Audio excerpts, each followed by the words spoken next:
Sancerre fait partie de ces expressions de Sauvignon qu'il puisse y avoir dans le monde entier, qui sont les plus belles et les plus posées.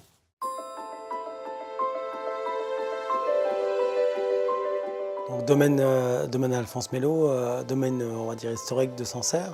On remonte à 1513 avec maintenant 19 générations de Mello, 19 générations d'Alphonse aussi, qu'on est passé à travers toute l'histoire de France. Par amour du vin, par amour du terroir et par amour de la région. Voilà.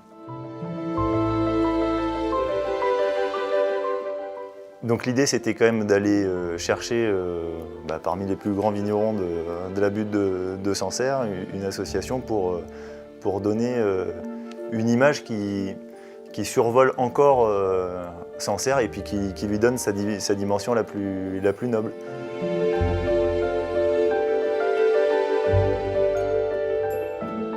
On est vraiment dans des terroirs où la maturité du raisin se passe de façon de plus en plus lente, sans brûler les arômes et les acides, et on arrive à avoir des définitions de Sauvignon qui épousent vraiment la géologie où ils sont plantés.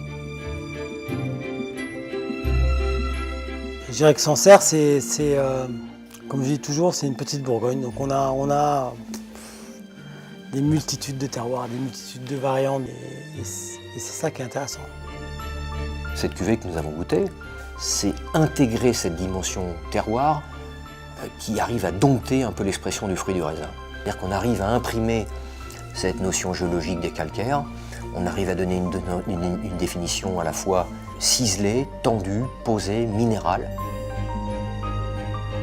Quand on a un degré de virtuosité comme il y a chez Alphonse Mello, là on touche la dimension des grands vins. Et du coup il y a concentration, finesse, maturité, donc on se régale du début à la fin.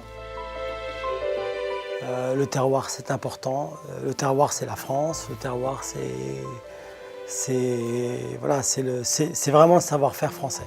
Il faut qu'on puisse vous dire, nous on ne fait pas du Sauvignon, on fait du Sancerre.